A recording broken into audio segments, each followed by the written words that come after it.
अस्सलाम वालेकुम। ये स्टोरी 1500 लोगों को अपने साथ लेकर डूबने वाली आरएमएस टाइटैनिक शिप की है। जी हाँ, टाइटैनिक जब डूबी थी तब तकरीबन 1500 लोग अपनी जान से हाथ धो बैठे थे। लेकिन गौर करने की बात यह है कि जब टाइटैनिक के बनाने वालों ने इसको अनसिंकेबल होने का टाइटल दिया था तो क्यों इसका पहला सफर भी मुकम्मल नहीं हो सका था। ये ना सिर्फ माली बल्कि कभी ना पूरा होने वाला जानी नुकसान भी था। तो चलिए जानते हैं इस हादसे के बारे में। Welcome to the facts of science. Titanic अपने वक्त का सबसे बड़ा और सबसे लग्जरी बहरी जहाज था। 46,000 टन वजनी इस आरएमएस टाइटैनिक को 3,000 वर्कर्स की मदद से तैयार करने में तकरीबन 26 महीने लगे थे। इसकी इकोनॉमी क्लास के एक टिकट की प्राइस तकरीबन 3 लाख रुपए थी। बिलाखिर तैयार होने के बाद 10 अप्रैल 1912 वो दिन था जब टाइटैनिक ने अपना पहला सफर शुरू करना था। ये सफर इंग्लैंड से अमेरिका के शहर न्यूयॉर्क तक का होने वाला था। 1500 पैसेंजर शिप के अंदर दाखिल हो चुके थे। क्योंकि ये टाइटैनिक का पहला सफर था जहां पर लोगों की एक कसीर तादाद टाइटैनिक को सिर्फ देखने के लिए भी आई हुई थी। क्योंकि जब टाइटैनिक को न्यूज़पेपर में एडवर्टाइज किया गया था तो उसकी हेडिंग थी अनसिंकेबल शिप और ये बताया गया था कि दुनिया का सबसे ताकतवर और कभी न डूबने वाला बहरी जहाज बना लिया गया है। यहाँ पर मौजूद कोई शख्स ये नहीं जानता था कि आज के दिन टाइटैनिक के साथ क्या कुछ होने वाला है। इस दिन समुद्र बिल्कुल ही पुरसकून था और समुद्री तूफान आने का दूर दूर तक कोई खतरा नहीं था। शिप के कैप्टन एडवर्ड जे स्मिथ थे जिनका कमोबेश 27 साल का तजुर्बा था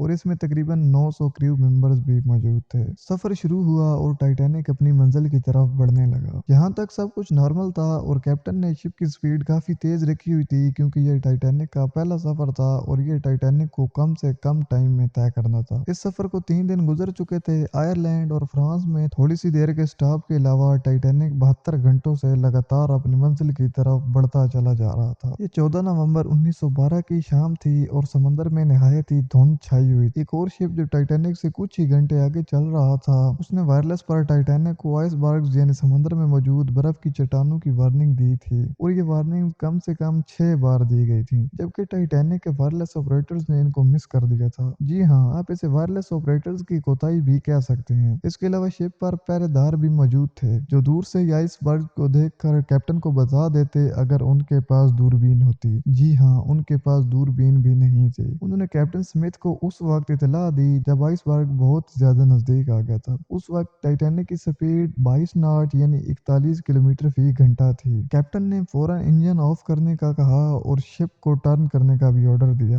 क्योंकि स्पीड काफी ज्यादा थी और फासला नहायत ही कम। और फिर वही हुआ जिसका डर था। आइसबर्ग टाइटैनिक से टकरा गया और क्रैक पड़ जाने की वजह से जहाज में पानी भरना शुरू हो गया था। अब लोगों को जहाज से निकालने का वक्त आ गया था। लेकिन तब एक और बात सामने आ गई। टाइटैनिक में 32 लाइफ बोट्स रखने की जगह थी जबकि इसमें सिर्फ 20 लाइफ बोट्स ही मौजूद थीं। ज्यादातर बच्चों और औरतों को उनमें सवार किया गया था। उस वक्त टाइटैनिक को मुकम्मल डूबने में तकरीबन 2 घंटे और 40 मिनट लगे थे। इस हादसे में जिंदा बच जाने वालों की तादाद 710 बताई गई थी जबकि मर जाने वालों की तादाद 1500 या इससे भी ज्यादा थी। क्यों टाइटैनिक का सफर मुकम्मल होने से पहले ही खत्म हो गया था। तो ये थी हमारी आज की वीडियो। आपको पसंद आई हो तो लाइक कर दें और अगर आप हमारे साथ जुड़े रहना चाहते हैं तो चैनल को सब्सक्राइब कर दें। अपना बहुत बहुत ख्याल रखें। अल्लाह हाफिज।